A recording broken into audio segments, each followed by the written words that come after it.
தெளிவா? ஐகார குறுக்கம். ஓ சார். ஓகே. அடுத்து ஔகார குறுக்கம். ஔகார குறுக்கம்னா பாருங்க, ஐயனாங்கிறதெல்லாம் முதல் எழுத்து தான். ஆனால் அது குறுகி ஒலிக்கிறனால தான் என்ன செய்கிறோம்? பதம் மேலே பாருங்க, வேறுபட்டு நீண்டு அல்லது குறுகினோ. நீண்டுனா அதை உயிரிழப்படை ஒற்றலப்படை. சரியா? ஐகார குறுக்கம், ஔகார குறுக்கம், மகர குறுக்கம், ஆயுத குறுக்கம்னு என்னது? குறுகி ஒலிக்கிறது எல்லாமே. சரியா? ஐயனா வந்து குறுகி ஒலிக்கிற ஐகார குறுக்கம், அவ்வனா குறுகி ஒலிக்குது ஔகார குறுக்கம், இம்மன்னா குறுகி ஒலிக்குது மகர குறுக்கம், அகேனம் அக்கனா என்ன செய்யுது? குறுகி ஒலிக்கிறது ஆயுத குறுக்கம் அப்படின்னு மாறும். இப்போ ஐகார குறுக்கம் பாரு. ஔகார குறுக்கம்னா அவுக்கு மாத்திரை எத்தனை? அவு குறிலா நெடிலா?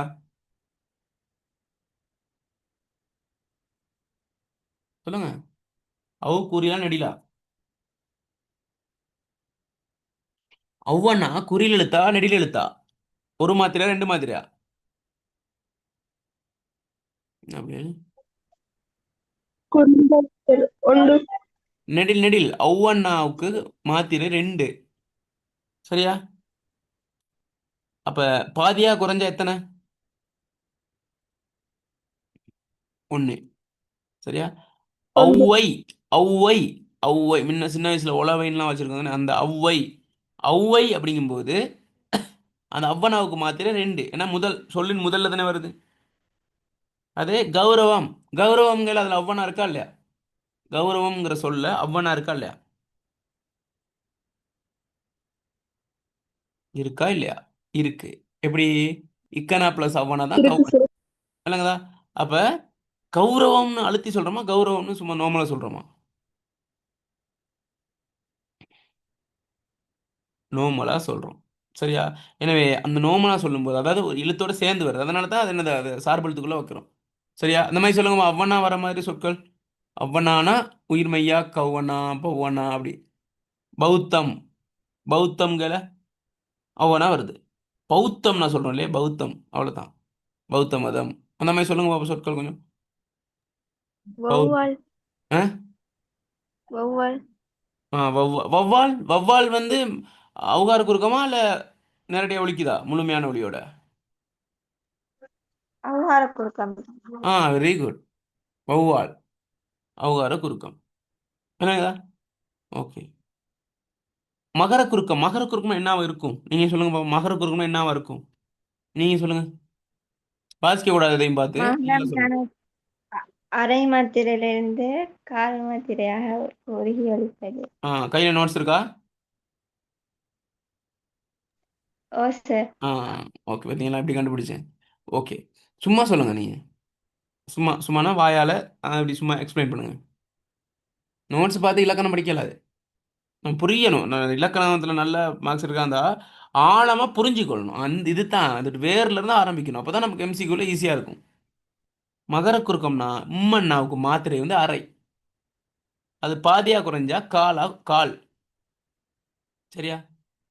உதாரணம் இம்மண்ணா. இப்போ இப்படி வைங்களேன். இப்போ வந்து கூடுதலாக அதை யூஸ் பண்ணுறது இல்லை. இப்போ தரும் வளவன் உதாரணம் போட்டிருப்பாங்க. தருவளவன், தருவளவன், தரும் உம்மண்ணா வளவன். இந்த இடத்துல இந்த இம்மண்ணாவுக்கு மாத்திரை வந்து அரை. சரியா? அது பாதி என்ன செய்யும்? காலா குறையும்.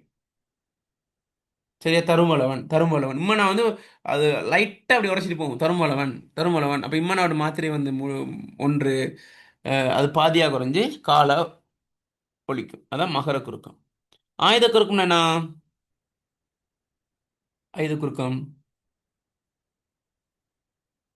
ஆயுதத்துக்கு மாத்திரை எத்தனைன்னு பார்த்தோம்.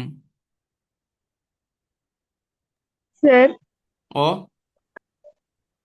அந்த மகர குறுக்கம் கொஞ்சம் விளங்கல சார், திரும்ப ஒருக்கா சொல்லலுமா? ஆ ஓகே. இங்க இப்போ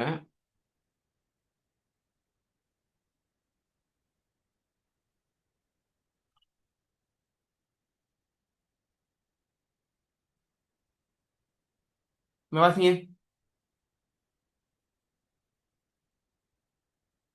கொருண்டு.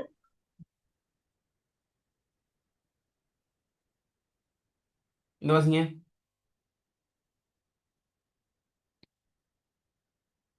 பொருண் கரும்பலவன். பொருண் பொருண் பொருண். உம்மன் சொல்ல மாட்டோம். பொருண் பொருண். உம்மனை வந்து அடிப்படும், முழுமையாக ஒலிக்காது. அப்போ அது கால் ஓசை வந்து குறைஞ்சிரும் இன்னனாவுக்கு பக்கத்தில் இம்மனா வரும்போது. அதே மாதிரி இவ்வனாவுக்கு பதில் இம்மனா வந்துடும் தருவளவன் தருவளவன் தருவளவன் அப்படிங்கும்போது அந்த இடத்துல இம்மனா வந்து மாத்திரை வந்து அரை அதில் பாதியாக காலாக வலிக்கும். தரும்பலவன் நம்ம என்ன செய்யக்கூடாது, இது வந்து இந்த இப்போ யூஸ் பண்ணுறது இல்லை பிள்ளைகள். இது பழந்தமிழில் இந்த மாதிரி இருந்திருக்கு. பொருண் தரும்பலவன் விளங்குதா? அந்த மாதிரி சொல்லும்போது இந்த இம்மனா இடையில வரும்போது இம்மனாவோட முழுமையான மாத்திரை வந்து ஒலிக்காது, அது பாதியாக குறைஞ்சி ஒலிக்கும். விளங்குதா? அதை தான் என்ன சொல்கிறோம், மகர குறுக்கம். தெளிவாயிருச்சா? ஆம் சார். ஆ ஓகே. ஆயுத குறுக்கம் என்னன்னு கேட்டா, ஆயுதத்துக்கு மாத்திரை எத்தனை? ஆயுதத்துக்கு மாத்திரை எத்தனை? அரை. அரையா? ஆ, அரை மாத்திரை சொன்னீங்க. அரை அப்படின்னா நம்ம அந்த அரை அப்படிங்கிற மாதிரி. அரை அரைக்கு வந்து நான் ஆயுதத்துக்கு அரை மாத்திரை. அப்போ அது பாதியாக குறைஞ்சா அரை மாத்திரை. அரை மாத்திரை. ஆயுதத்துக்கு முழுமையான மாத்திரை எத்தனை? மெய்யுக்குரிய மாத்திரை எத்தனை?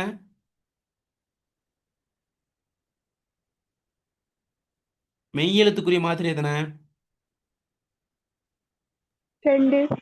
என்ன பிள்ளைகள் கொஞ்சம் குழப்பி கேட்டோன்னே கதையை மாத்திட்டீங்க. மெய்யுக்குரிய மாத்திரை ரெண்டா?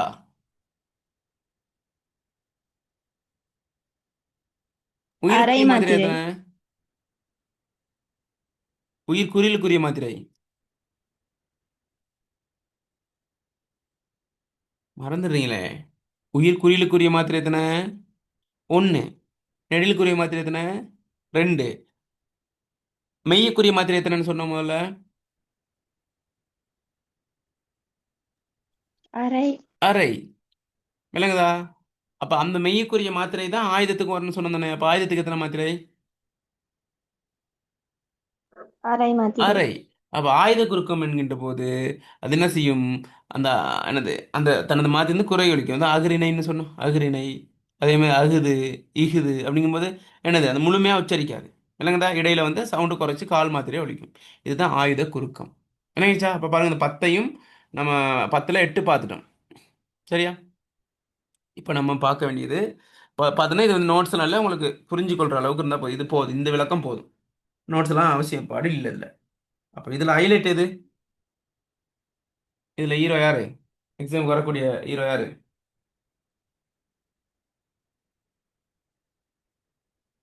குற்றியல். குற்றியல் உகரம். சரியா? படிப்போமா குற்றியல் உகரத்தை? Okay sir. ம். கொஞ்சம் இருங்க. ம்.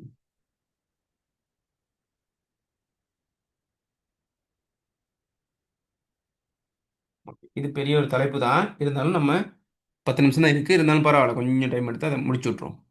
சரியா? ஓகே. யார் யாருக்கு குற்றியல் உகரம் வந்து இன்னும் டவுட்டாகவே இருக்குங்கிறவங்க ஹேண்ட் பண்ணுங்க பார்ப்போம். குற்றியல் உகரம் இன்னும் டவுட் ஒன்று இருக்குது சார், இது என்ன தான் படித்தாலும் கொஞ்சம் சிக்கல் ஒன்று இருக்குது அப்படிங்கிறவங்க ஹேண்ட் பண்ணுங்க. குயிக்காக ரெஸ்பான்ஸ் பண்ணுங்க. குற்றியல் உகரத்தில் சந்தேகம் இருக்கின்றது.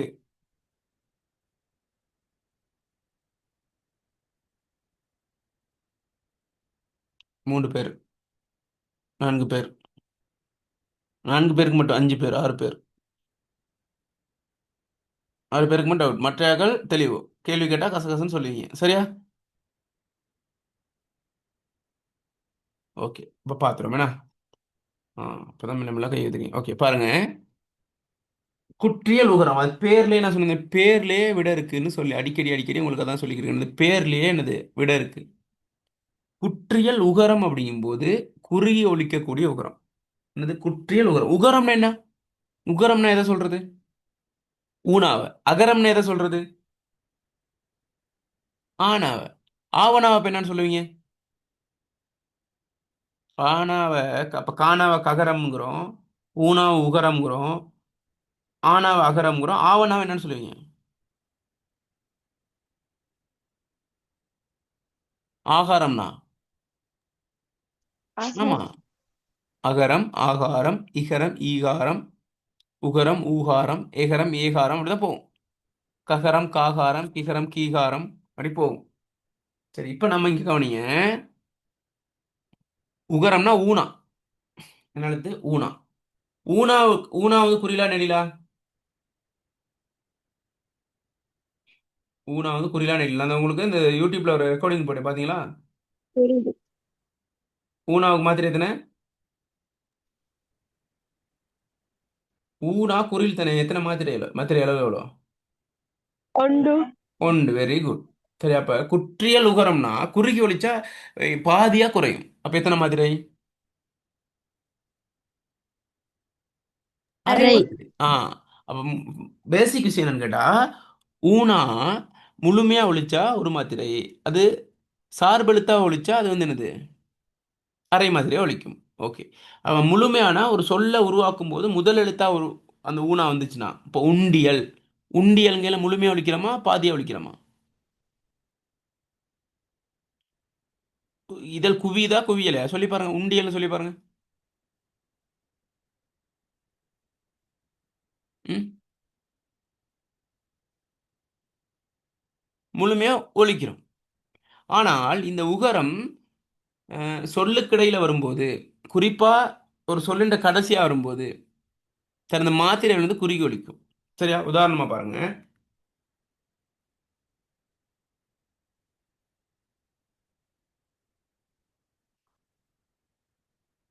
இதை வாசிங்க.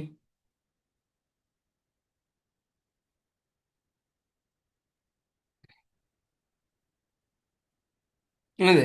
வாசிங்க இதை. என்னது? பட்டு. ரெடி? பட்டு. பட்டு. சரியா நான் வாசிச்சது? வாசிச்சது சரியா? பட்டு. இதை வாசிங்க. எட்டு. நான் எட்டு. எட்டு அப்படின்னு சொல்லாம நான் எட்டு என்னது புத்தகம் வச்சிருக்கேன். நான் எட்டு புத்தகம் வச்சிருக்கேன்.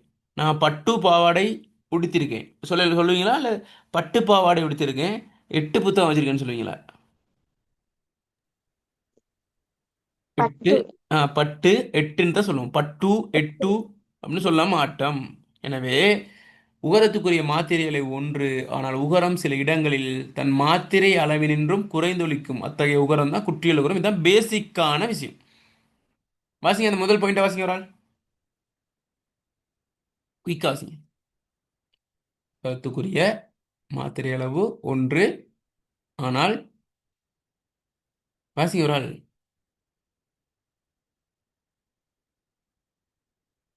கேவண்ண வாசிங்க.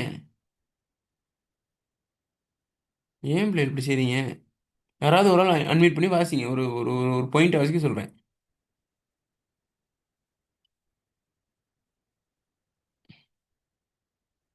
இலக்ஷா விளங்க மாட்டேங்குது ஸ்கிரீன். ஓம் சார். வாசிங்க அதை.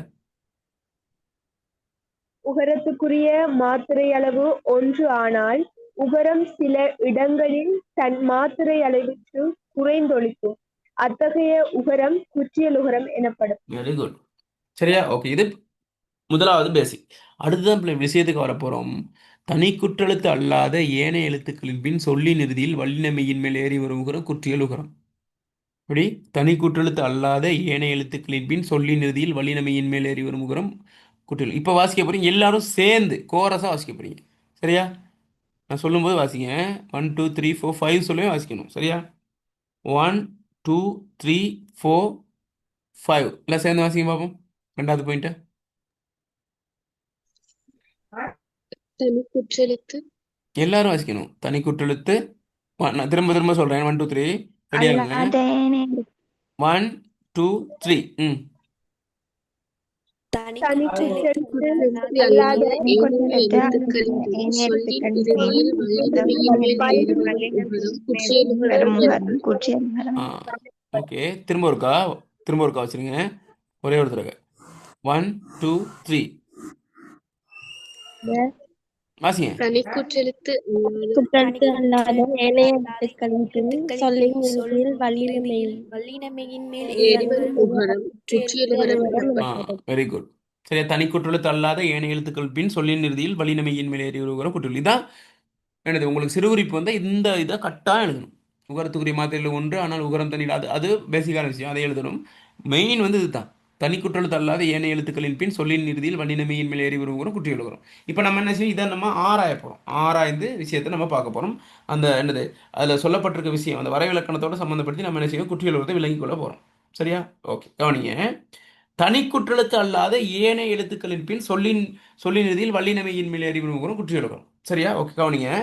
இப்போ நம்ம கடைசியில் வந்து வரும் சொல்லின் இறுதியில் வல்லினமையின் மேல் ஏறி வரும் உகரம். அந்த ஊனா இருக்கு தானே, அந்த ஊனா என்ன செய்யும்னு கேட்டால், ரெக்கார்டிங் போட்டோமா?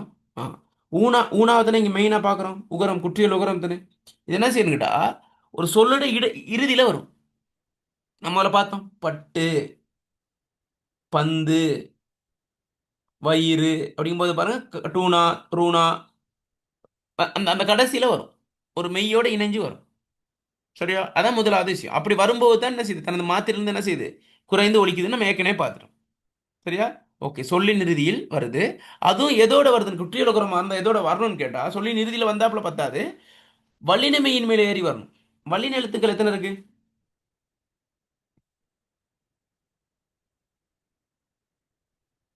எத்தனை இருக்கு? 6.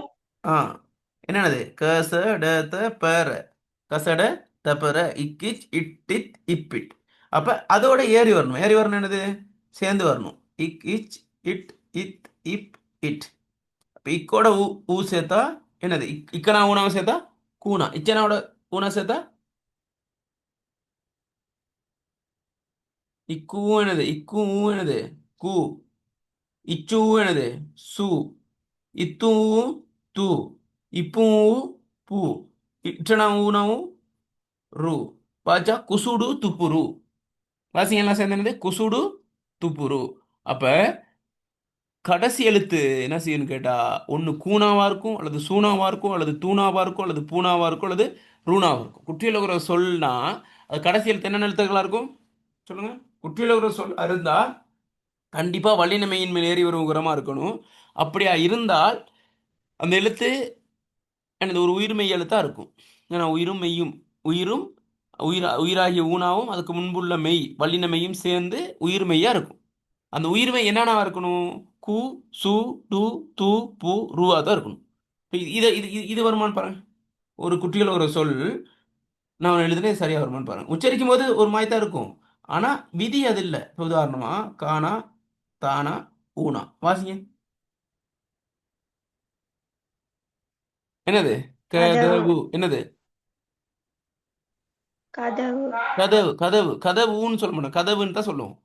ஆனா இது குட்டியில் ஒரு சொல்ல வருமா? இல்ல. ஏன் வராது? ஏனென்றால் அந்த குசுடு துப்புருக்குள்ள இந்த ஊ இல்ல. வல்லினமையில் மேல் ஏறி ஒரு உகரம் தான் குற்றியல் உகரம். இவ்வனா பிளஸ் ஊனானா இவ்வனா வல்லினமா மெல்லினமா இடையினமா? இவ்வனா.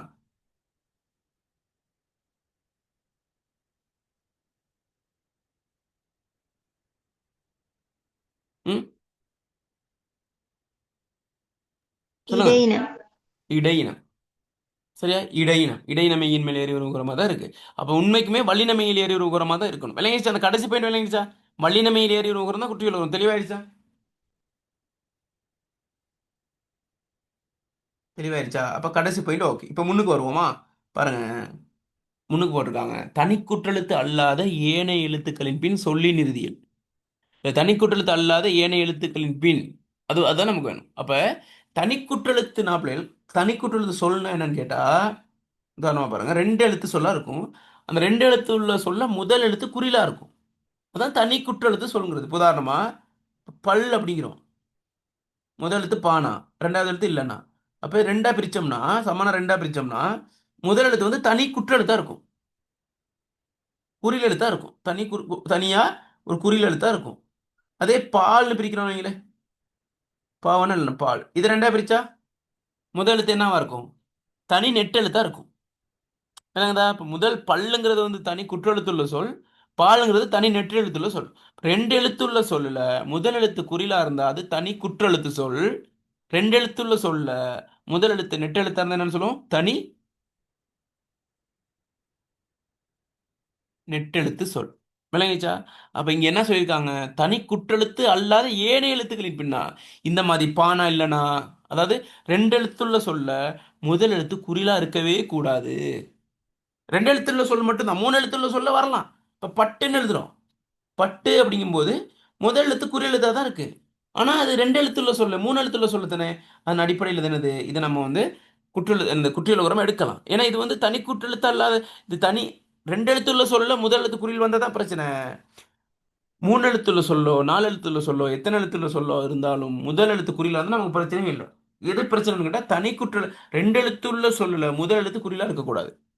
இப்போ நெடிலா இருக்கலாமா? இருக்கலாம். பால் அப்படிங்கிற பாவனா வருதுதானே, அப்படி இருக்கலாம். சரியா? அப்போ அப்படி பார்க்கும்போது கவனிங்க பிள்ளைகள். இப்போ நான் உதாரணத்துக்கு உங்களுக்கு சொன்னேன். சரியா? அப்போ தனி குற்றெழுத்துனா என்ன, நெட்டு எழுத்துனான்னு சொல்றதுக்கு வந்து இப்போ பாருங்க, கவனிங்க, இங்கே பாருங்க, குற்றியல் குருத்துக்குள்ள போவோம்.